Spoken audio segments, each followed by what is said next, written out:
오늘은 종교개혁 주일입니다.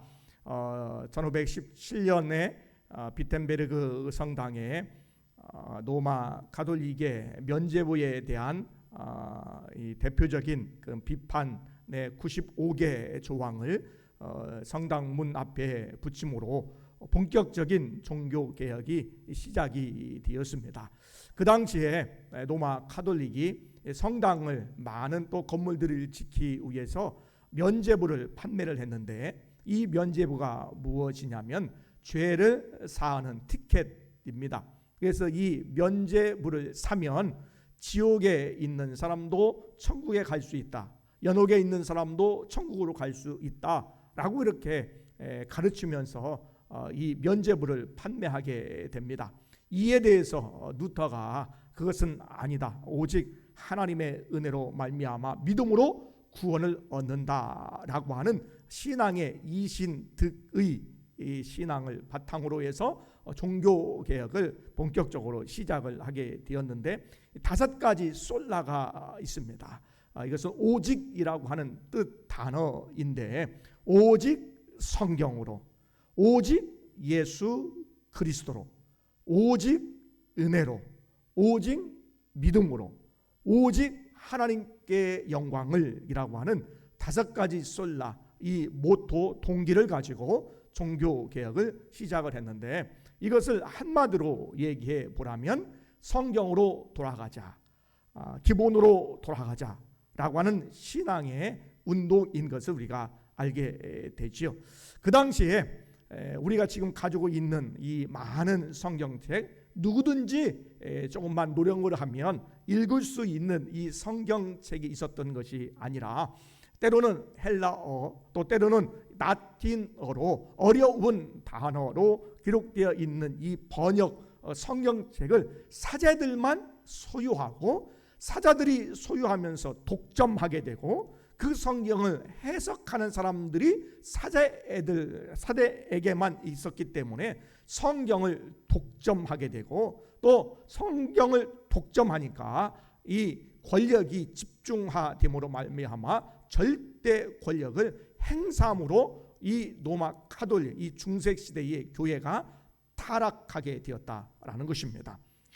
19세기의 역사학자가 이런 얘기를 했습니다. 절대 권력은 반드시 부패한다 라고 하는 명언을 남기게 되었습니다. 본문에 있는 말씀에 보니까 많은 무리들이 예수님께 찾아왔습니다. 왜 찾아왔을까요? 우리는 계속해서 본문에 있는 말씀, 하나님의 말씀을 통하여서 많은 무리들이 그들이 병든 것을, 병에서 고통받는 것을 고치기 위해서, 고통이 없어지기 위해서, 그들의 필요를 채우기 위해서, 또 때로는 귀신 들린 자가 귀신 내어 쫓는 일들을 주님께 부탁하기 위해서 많은 무리들이 예수님께 찾아왔습니다. 그래서 예수님은 본문에 있는 말씀에 보니까 식사할 겨를도 없으셨다라는 거예요. 많은 무리들이 찾아왔는데 이 소문을 친척들이, 예수님의 친척들이 듣게 되었습니다. 그래서 그 친척들이 생각할 때에 예수가 미쳤다라고 생각을 하게 되었고, 오늘 그때에 정치 권력의 중심에 서 있던 서기관들이 예루살렘에서 이 갈릴리 지역으로 내려오면서 예수님에 대해서 평가하기를, 예수님이 바알세불에 집혔다, 바알세불에 의해서 지배를 당한다라고 이렇게 이야기합니다. 이 말은 뭐냐면, 이 바알세불은 이 똥파리의 왕인데, 이 더러운 왕, 귀신의 왕, 이 바알세불의 지배를 받는다라고 얘기하고, 이 귀신의 왕의 그러한 지배하에 있다라고 얘기하면서 귀신, 더러운 귀신의 예수님께서 지배를 받는다라고 평가를 하게 되었습니다. 예수님께서는 이러한 평가와 또 이러한 이야기에 대해서 비유로 말씀하십니다. 나라가 있을 때, 나라가 서로 분쟁하면 나라가 설 수 없고, 집도 서로 분쟁하면 집도 설 수가 없고, 마찬가지로 이 사단, 이 마귀의 세력도 서로가 분쟁하면 어떻게 서겠느냐. 힘 있는 자가 들어와서 힘 없는 자를 내어 쫓아야 그게 이치적으로 상식적으로 맞는 거지, 어떻게 서로 싸워가지고 그 나라가 설 수 있느냐라고 말씀하십니다. 그러니까 예를 들어서 예수님이 사단이라고 하는 부분이 있다면 사단이 사단을 내쫓는 것은 있을 수가 없는 일이다. 상식적으로 봤을 때 이거는 불가능한 일이다 라고 말씀하시죠. 그래서 예수님이 이 땅에 오신 것은 마귀의 일을 멸하러 오셨다는 거예요. 예수님이 강하시기 때문에, 예수님이 사단과 다른 존재이기 때문에 사단을 내어 쫓으셨다라는 것이지요. 그래서 강하신 예수님이 약한 이 사단의 권세를 물리치시고 내어 쫓으셨다라는 것이지요. 상식적으로 봤을 때는 이치에 맞지 않은 이야기를 하고 있는 이 서기관들에게 예수님께서 말씀하십니다. 왜 그럴까요? 그 당시에 권력을 가지고 있었던 사람들, 바리새인과 서기관들, 제사장들은 예수님이 능력이 있어서 병자를 고치고 귀신을 내어 쫓는다는 능력이 있는 것을 아셨어요. 그것은 인정하지 않을 수가 없었다라는 거예요. 누구나 다 아는 사실입니다. 무리들이 다 예수님께 오고 예수님이 각색 병든 자를 다 고쳐주십니다. 귀신 들린 자를 내어 쫓으십니다. 이건 누구나 아는 사실이에요. 그런데 이것을 인정하면 하나님께로 왔다, 하나님께서 주신 능력이다, 하늘로부터 온 능력을 힘입어 예수님께서 고치는 것이다 라고 인정하는 수밖에 없기 때문에 궁여지책으로 어떤 말을 했냐면 귀신의 왕의 지배를 받는다, 또 바알세불에 의해서 짚혔다, 이렇게 곡해하고 잘못된 하나님의 일에 모독하고 있다라는 것이지요.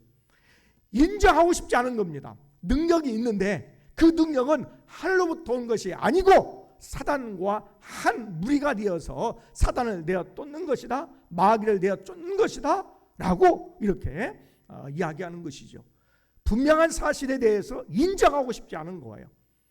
분명히 능력이 있으신 예수님이신데 그 능력을 제대로 인정하고 싶지 않다라는 것입니다. 이 한국일보의 변태섭 기자라고 하는 분이 계신데 이분이 이제 여러 사이에 있는 여러 가지 현상들에 대해서 과학 밖에 있는 것들을 이렇게 조사를 해가지고 이게 글을 쓰는 그런 분이고, 가끔씩 제가 이제 그 기사를 한번 보게 되는데 그 기사를 쓰면서 이제 여러 가지 조사한 그런 연구 결과를 이제 주로 이렇게 이야기를 해서 이제 기사로 쓰게 됩니다. 그런데 여러 가지 이제 기사가 있어서 제가 이제 조금 요약을 했는데요. 그분이 이 권력자들은 어떠한 생각을 가지고 있느냐는 거예요. 권력을 가지고 있는 사람들은 어떤 성향을 가지고 있느냐라고 조사를 연구한 것을 이렇게 기사로 쓴 건데, 조사를 해보니까 권력을 가지고 있는 사람들은 자기 중심적인 성향을 가지고 있었다라는 거예요. 그러니까 어떤 일이 있을 때에 또 어떤 말을 할 때에 자기 중심적으로 생각한다는 거예요. 그러니까 자기 중심적으로 생각하니까 다른 사람을 배려하는 공감 능력이 떨어진다는 거예요. 다른 사람을 이해하고자 하는 마음이 떨어진다라는 것이지요. 그리고 자기 욕망이 강하기 때문에 자기 욕망을 정당화시키는 경향이 있었다라는 것입니다. 그래서 부유한 사람인 경우에 또 권력을 가지고 있는 사람인 경우에는 세금을 포탈하고 그리고 뇌물을 받아도 괜찮다라고 하는 그러한 경향, 또 그러한 부분에 있어서 괜찮다라고 그렇게 일반적으로 더 많은 그런 생각을 하고 있다라는 것입니다. 또 하나 재미있는 그러한 그 조사를 했는데, 미국의 캘리포니아에 가면은 보행 그 길을 건너는 이런 횡단보도가 있잖아요. 그러면 횡단보도가 있다든지 아니면 정지선이 있으면 꼭 서야 됩니다. 단 1초, 2초라도 꼭 서고 그다음에 또 이렇게 주행을 해서 가야 되지요. 그래서 절대적으로 보행자를 보호해야 되는 그런 법이 있습니다. 그런데 이 차량을 274대를 조사를 했어요. 지나가는 그런 차량이 어떻게 하는가라고 봤더니 이 고급 차량을 가지고 운전하는 그런 운전자들의 54%는 그냥 수답하지 않고 그냥 보행자 이 횡단보도를 그냥 지나갔다라는 것이지요. 그런데 상대적으로 싼 그러한 자가용을 모으는 사람들은 전부 다 횡단보도에서 서서 이게 서 있다가 주위를 살핀 다음에 주행을 했다라는 것입니다. 가끔씩 저도 이제 차를 운전하다 보면은 이 외제를 이렇게 몰고 다니시는 분들인 경우에 제 눈으로 봤을 때 일반적인 거예요. 일반적인 건 아니고 봤을 때 주로 이 방향 지시등을 잘 안 켜는 경우가 많아요. 그리고 과속하는 경우가 많고, 그리고 이 교통의 법규를 잘 어기는 경우가 많아요. 왜냐하면 심리 속에 나는 가지고 있다라고 하는 심리가 있는 거예요. 그러니까 내가 그래도 된다라고 하는 용인을 하는 거예요. 나는 괜찮다. 난 이래도 돼. 이 정도는 내가 할 수 있어. 이 정도는 내가 이 법을 안 지켜도 돼. 아니면 법도 무시하는 그런 시각이 있을 수도 있다라는 거예요. 여러분, 절대 권력을 가져도 이렇지만 뿐만 아니라 작은 권력을 가지고 있다 할지라도 여러분의 가정에 나이가 좀 많으신 분이 있을 수가 있고, 또 중심되는 사람이라 할지라도 가정에서도 마찬가지예요. 가정에서도 작은 권력이 있으면 그것을 자기 중심적으로 해석하고 공감하지 아니하고 그것을 자기의 욕망으로 합리화시키는 경향이 있다라는 것입니다. 서기관들이 예수님이 더러운 귀신에 들렸다고 한 것은 예수님이 그렇게 하지 않았음을 알았을 거예요. 그렇죠? 분명히 알았을 거예요. 그런데 그렇게 하지 않았고 귀신에 쓰였다. 더러운 귀신을 쫓아낸다라고 이렇게 귀신이 들려서 그렇게 주장을 하고 있는 것이죠. 이것에 대해서 예수님은 분명히 말씀하십니다.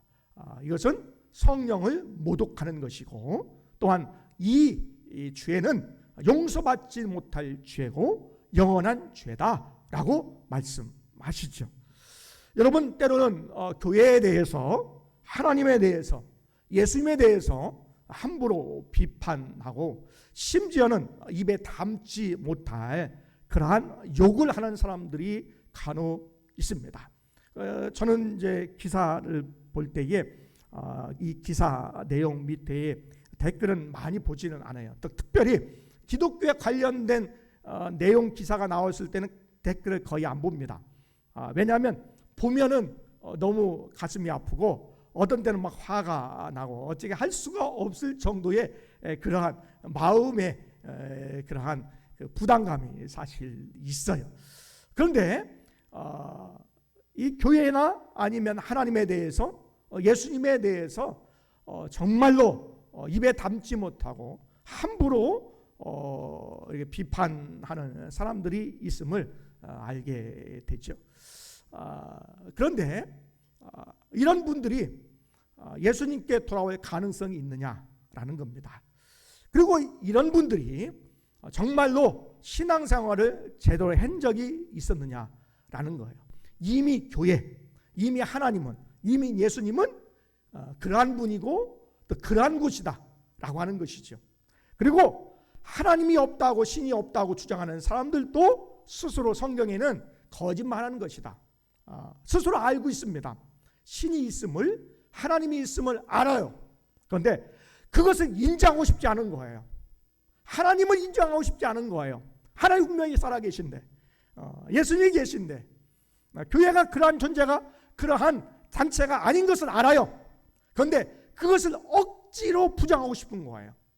억지로 그 존재에 대해서 비난하고 싶은 거예요. 알아요. 그 양심 속에 하나님께서는 알 수 있는 길을 열어주셨어요. 그런데 알아요. 그런데 알면서도 그걸 부정합니다. 신이 계신 것을 분명히 알면서도, 본인이 알면서도 그것을 일부러 부정해요. 그러면 그 부정이 신앙으로 넘어올 가능성이 있느냐라는 거예요.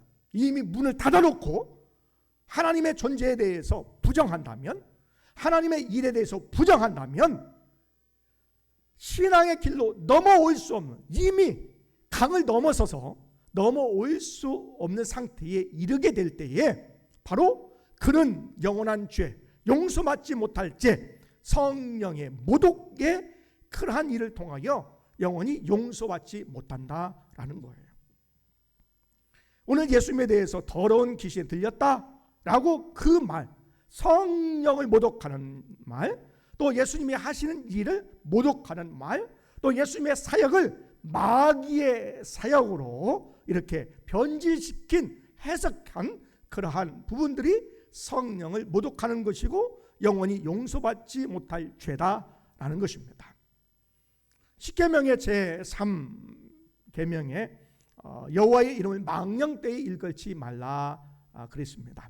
망령되이 일컬지 말라라고 하는 것은 속되거나 불경건하거나 모독하거나 또한 사치스럽게 일부러 막 이야기하거나 또 하나님의 이름에 대해서, 하나님의 일에 대해서 입에 담는 것, 그러니까 불경건하게 입에 담는 것, 상스럽게 입에 담는 것, 모독하면서 입에 담는 것, 이런 것을 하지 말라라는 말씀이지요. 우리가 많은 죄를 짓고 살아갑니다. 그지요? 우리는 많은 죄를 짓고 살아갑니다. 실수도 하죠. 그리고 알면서도 죄를 짓습니다. 그런데 그 모든 죄는요, 사함을 받을 수 있습니다. 하나님께 회개하면, 돌이키면 하나님께서 용서해 주십니다. 그런데 말이지요, 하나님의 일에 대해서 성령을 모독하는 것은 영원히 용서함 받지 못합니다. 성령에 대해서 성령을 부인하는 것은 용서받지 못한다라는 거예요. 왜냐하면 우리는 성령을 통하여서 예수님을 주로 고백할 수 있기 때문입니다. 그렇기 때문에 성령님을 부인하면, 성령의 역사를 부인하면 영원히 예수님을 주로 고백할 수 없기 때문에 영원한 죄에 빠지고 영원히 용서받지 못한 죄에 해당된다라는 것이죠. 고린도전서 12장 3절에 있는 말씀에 하나님의 영으로 말하는 자는 누구든지 예수를 저주할 자라 하지 아니하고 또 성령으로 아니하고는 누구든지 예수를 주시라 할 수 없느니라. 다른 말로 얘기하면 성령을 통하여서 예수님을 주님으로 고백할 수 있다라는 거예요. 성령을 우리가 부인하지 아니하면 우리가 예수님을 주로 고백할 수 있다라는 거예요. 이게 성령님을 통해서 주로 고백할 수 있는 것이죠. 이게 성령님을 부인하지 아니해야 된다라는 것이지요. 이게 성령님을 부인하면 끝까지 구원받지 못한다, 모독하는 것이다라고 말씀하고 있습니다. 여러분은 어릴 적 오징어 게임을 해 보셨겠죠. 저희 동네는 오징어 찡이라고 해가지고 오징어 게임을 어렸을 때 많이 하게 되었습니다. 요즘에 한 달 정도의 어간으로 오징어 게임이 아주 선풍적인 그러한 인기를 전 세계적으로 얻고 있습니다. 어른부터 해서 어린 아이들까지, 또 학교에서도 오징어 게임에 대한 이야기를 많이 한다고 그래요. 제가 이렇게 요약편으로 쭉 보게 되었는데 보니까 참으로 이렇게 폭력적이고 참 입에 담지 못할 그러한 말도 뭐 많이 나오는데, 뭐 아이들이 지금 넷플릭스라고 하는 인터넷에 그런 드라마를 보고 영화를 볼 수 있는 그런 앱을 통해서 아이들이 쉽게 접근을 하게 되지요. 공식적인 집계에 따르면 이 오징어 게임을 본 사람이 1억 4,200만 가구에서 이것을 봤다라는 거예요. 전 세계에, 한국뿐만 아니라 전 세계에 보게 되어서 지금 선풍적인 인기를 얻고 있습니다. 여기에 이 오징어 게임이라고 하는 그러한 그 드라마 내에 6가지의 게임이 나옵니다. 여러분이 잘 아시는 무궁화꽃이 피었습니다. 그리고 이렇게 설탕으로 해가지고 달고나 해가지고 이렇게 문양을 이렇게 잘라내고 문양을 만드는 그런 달고나 게임도 있고, 줄다리기 게임이나 또 이렇게 징검다리, 또 구슬치기 하는 게임, 또 오징어 게임 해가지고 456명이 참가자로 이렇게 참가하면서 1등 한 사람이 465억을 받는 거예요. 그래서 455명은 이기면 마지막에 456억을 받는 게임입니다. 그런데 이기는 게임인데 그 이긴다는 의미가 뭐냐면 다른 사람이 죽어야 내가 그것을 차지할 수 있다는 거예요. 다른 사람을 죽이든지 아니면 스스로 죽든지 어떻게 하든지 다른 사람이 게임에서 죽어야 그 상금을 따게 되는 게임이 이 드라마상의 오징어 게임이다 라는 것입니다. 그런데 여기에 나오는 대부분의 사람들이 경제적으로 또한 사회적으로 문제가 있고 어려움을 당하는 사람들이 참여하게 됩니다. 그래서 이 오징어 게임을 사회 현상적인 측면에서 어려운 말은 사회 심리학적인 무슨 현상 얘기하는데 주로 이 사회가 어떠한 사회가 되었느냐, 이 사회가 사회 불평등의 시대가 되었고 경제적으로도 경제 불평등의 시대가 되었던 것을 대변하는 드라마이기 때문에 한국뿐만 아니라 다른 서구의 유럽의 또 미국의 사회에서도 선풍적인 인기를 끌고 이 드라마를 보았다라고 평가를 하게 됩니다.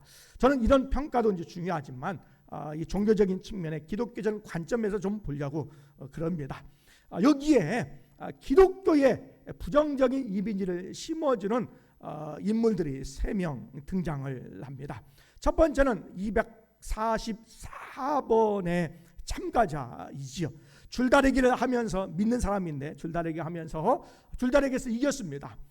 줄다리기가 이긴다는 것은 상대팀이 다 죽어야 이긴다는 거예요. 그때에 이 줄다리기에 참여했던 244번이 하나님께 기도하죠. 하나님, 저를 살려주셔서 감사합니다. 이 말 속에는 뭐냐면 다른 사람이 죽어서 저는 살았습니다. 다른 사람을 죽여주시니 감사합니다 라고 하는 감사의 기도다라는 거예요. 두 번째 참가자는 240번의 지영이라고 하는 그런 참가자인데 지영이의 아버지는 엄마를 폭행하는 아버지이고 지영이에게 나쁜 짓을 하는, 그것은 우리가 정확하게 나오진 않지만 상상 속에 못된 짓을 한 그 아버지로 나오면서 그런 일들을 폭행하고 나쁜 짓을 하면서 계속해서 하나님 앞에 나와서 하나님, 이런 죄를 용서해 주세요 반복적으로 기도한 그런 아버지 나오는데 아버지가 목사였다라는 것을 이야기하게 됩니다. 세 번째 기독교인이 한 사람 나오는데 서울에 가시면 지금은 많이 없고 그렇게 못하게 하는데 거리에 전도자들이 있습니다. 믿음 천국 불신 지옥이라고 외치는 그런 핏깃을 들고 주로 거리에서 전도하는 전도자들이에요. 어떤 분들은 부정적으로 많이 얘기하기도 하는데 여튼 그런 시각이 중요한 것은 아니고 오늘 그 부분이 그 전도자가 그렇게 하면서 다니는 그 전도자가 이제 마지막 성기훈이라고 하는 이 참가자가 모든 사람에서 게임에서 이기고 이제 어디에서 게임이 진행됐는지를 모르기 위해서 이 안대를 이렇게 차게 하고 뒤로 손을 묻고 어두운 그리고 비가 내리는 거리에 버려지게 됩니다. 그때에 이 전도자가 다가와서 안대를 풀어주면서 첫 번째 한 얘기가 괜찮으세요? 라고 한 것이 아니라 예수 믿으세요? 라고 얘기했다라는 것이죠. 어떤 위로와 어떤 안심에 대한 이야기가 아니라 자기 중심적으로 예수를 믿으라 라고 하는 부정적인 기독교의 이미지를 심어주는 것이 감독의 시각인 것을 알게 되죠. 다만 우려하는 것이 있습니다. 우려하는 것이 뭐냐면 이것이 전형적인 기독교의 모습은 아닙니다. 정상적인 교인의 모습은 아닌 것을 우리가 알고 있고 감독도 알 것이고 주위에 예수 믿지 않은 사람도 알 것입니다.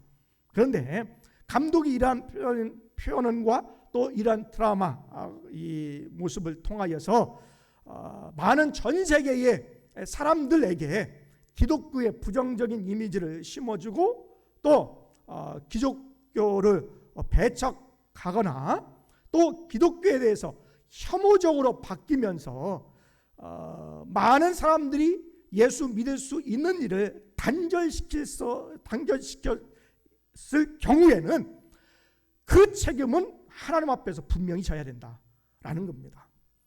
이런 전형적인 모습이 우리에게 없다라는 것을 이야기하는 것이 아니라 이렇게 하는 사람의 입장에서 본다면 하나님 앞에서는 분명히 책임져야 된다라는 것이에요. 그러면 이런 부분에 있어서 우리가 잘못됐다라고 비판적인 시각만 있는 것이 아니라, 그럼 우리는 어떤 모습으로 지금 이 세상을 우리가 믿는 자로서 살았길래 우리가 이런 모습이 나오는가라는 거예요. 우리에게는 그런 것이 없었느냐라는 거예요. 다른 사람이 좀 잘못돼도, 다른 사람이 문제가 생겨도 내 기도만 응답되면 감사한 거냐라는 거예요. 어떤 경쟁에서 내가 이기고 내가 승리해서 내가 감사하다 하나님께 감사하는 것이 진정한 감사냐라는 거예요. 내가 계속 우리의 삶 가운데 잘못된 길과 또 좋지 않은 행동과 또 하나님 앞에 기뻐하시지 않는 그런 삶을 살아가면서 반복적으로 와서 하나님 앞에 용서해 달라고 하는 것은 우리의 모습은 아닌가라는 거예요.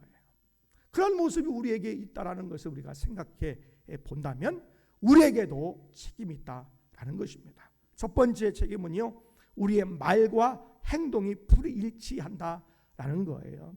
많은 믿지 않은 사람들이 생각할 때에 예수 믿는 사람들은 말은 잘한다라고 얘기를 하죠. 그 말은 뭐냐면 말과 행동이 일치하지 않는다라는 거예요. 우리가 세상에 살면서, 우리가 신앙생활하면서 우리가 어떻게 살아왔는지를 우리가 다시 한번 점검해 볼 필요가 있다라는 거예요. 그리고 지금 이 시대에 살아가면서 우리가 생각할 때에 우리가 너무 자기 중심적으로 또 고집스럽게 살아가지 않느냐라는 거예요. 예수를 좀 믿으면 좀 더 마음이 좀 넓어지고, 요즘에 계속해서 그 말씀 드리죠. 좀 넓어지고 또 배려하고 그렇게 해야 되는데 오히려 예수 믿으면 고집스러워요. 내가 믿는 예수만 제일인 거죠. 내가 은혜 받은 체험한 것만 제일이지요. 그것이 나를 고집스럽게 만드는 거예요. 여러분, 신앙은요 분명히 배타적입니다. 분명히 하나님께서 우리를 사랑하시고 역사하십니다. 그건 분명한 사실이에요. 그러나 이런 모습들이 나를 사랑하시고 또 나를 위한 하나님은 아니다라는 거예요. 중심적인, 자기 중심적인 사고가 우리에게 갇혀 있고, 그러다 보니까 우리가 고집스럽게 된다는 거예요. 다른 사람의 말을 안 들어요. 다른 의견을 들으려 하지 않는다라는 거예요. 그래서 우리가 예수 믿을 때에, 신앙이 좋아질 때에 더욱더 우리가 고집스러운 우리의 생각을 더욱더 버릴 수 있고 더 넓어지는 은혜가 우리에게 있기를 원합니다. A.W. 토저라고 하는 사람이 진짜인가 가짜인가라고 하는 책에서 내 신앙이 진짜인가를 진단하는 7가지의 질문이 있습니다. 첫 번째 질문은 내가 가장 원하는 것은 무엇인가? 두 번째는 내가 가장 많이 생각하는 것은 무엇인가? 세 번째는 나는 돈을 어떻게 쓰는가? 네 번째는 나는 여가를 어떻게 보내는가? 다섯 번째는 나는 어떤 사람과 어울리는가? 여섯 번째는 나는 누구를 존경하고 어떤 것에 열광하는가? 일곱 번째는 나는 무엇을 보고 웃는가? 라고 하는 것이 7가지의 진짜 그리스도인의 진단법인데, 저는 이것을 3가지로 요약을 합니다. 내가 지금 요즘에 무엇을 가장 많이 생각하고 있는가 하는 거예요. 그리고 두 번째는 내가 무엇에 가장 시간을 많이 보내고 있는가. 세 번째는 나의 재정, 돈, 물질을 어느 곳에 많이 사용하는가. 어떤 생각을 많이 하는가. 시간을 어느 곳에 많이 들이는가. 세 번째, 어느 곳에 돈을 많이 사용하는가. 이 3가지를 내가 지금 진단해 본다면 내가 정말 그리스도인인가, 내가 진짜인가 가짜인가를 내가 판별할 수 있다라는 것입니다.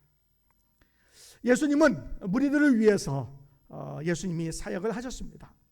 예수님이 사역을 위해서 식사할 겨를도 없이 사역하셨습니다. 그런데 이 소문을 듣고 예수님의 친척들이 예수님은 미쳤다라고 오해했습니다. 그리고 그 당시에 권력자인 서기관들은 예수님이 바알세불에 집혔다, 귀신의 왕의 힘을 빌려서 귀신을 내어 쫓는다? 더러운 귀신에 들렸다 라고 성령을 모독하게 됩니다. 바라기는 우리는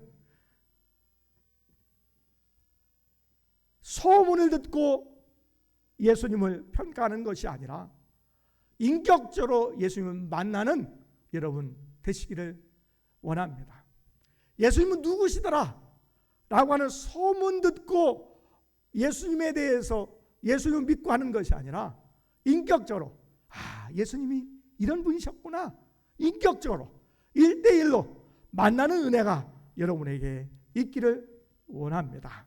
그리고 지금까지 신앙생활을 해오면서 우리가 종교개혁주일에 특별히 생각하기는 우리의 알고 있는 신앙과 성경의 지식과 지금까지 내가 가지고 있는 교회의 권력, 목사나 장로님이나 권사님이나 집사님이나 신앙생활 오래 했던 분들이 또한 가정에서 내가 아버지로, 내가 어머니로, 내가 직장에서 사업장에, 내가 책임자로 내가 어느 정도 권력을 가지고 있고 내가 섬기는 모임과 내가 조직에서 어느 정도 내가 권력을 가지고 있는 존재라면 내가 그 권력 때문에 자기 중심이 되지 아니하고 내가 이제 내 중심에서 예수님의 중심이요, 말씀의 중심이요, 다른 사람을 생각하는 배려하는 마음을 갖는 여러분 되시기를 원합니다. 그래서 내가 된 것이 아니고 계속해서 주님께서 나를 깨우쳐 주시고 새롭게 해주시고 계속해서 성장해 나가는 신앙인으로 매일매일 새롭게 되는 것이 오늘 종교개혁의 원의미다라는 거예요. 여러분, 내 생각과 권력과 전통에 의해서 교회와 내 신앙이 유지되는 것이 아니라 하나님의 말씀이 위에 있어서 하나님의 말씀대로 우리가 행하며 나아가는 존재가 바로 진정한 그리스도인이다라는 것입니다. 그래서 우리가 종교개혁을 주의를 지나면서 우리의 신앙의 과제가 우리의 중심적인 사고에서 예수 중심으로 말씀 중심으로 나아가고 또한 우리가 배려하며 또한 우리의 신앙이 계속해서 성장해 나갈 수 있는 그러한 여유로움, 그러면 우리의 눈과 귀가 열려서 하나님의 말씀을 듣고 하나님의 말씀대로 행할 수 있는 여러분 되시기를 원합니다. 야고보서 2장 11장 22절에 있는 말씀에 너희는 말씀을 행하는 자가 되고 듣기만 하여 자신을 속이는 자가 되지 말라 그랬습니다. 여러분 말씀만 듣지 마시고요, 말씀 들은 대로 행하는 여러분 되시기를 원합니다. 오늘 우리에게 그렇게 요구하고 계십니다. 여러분은 진짜 그리스도인입니까?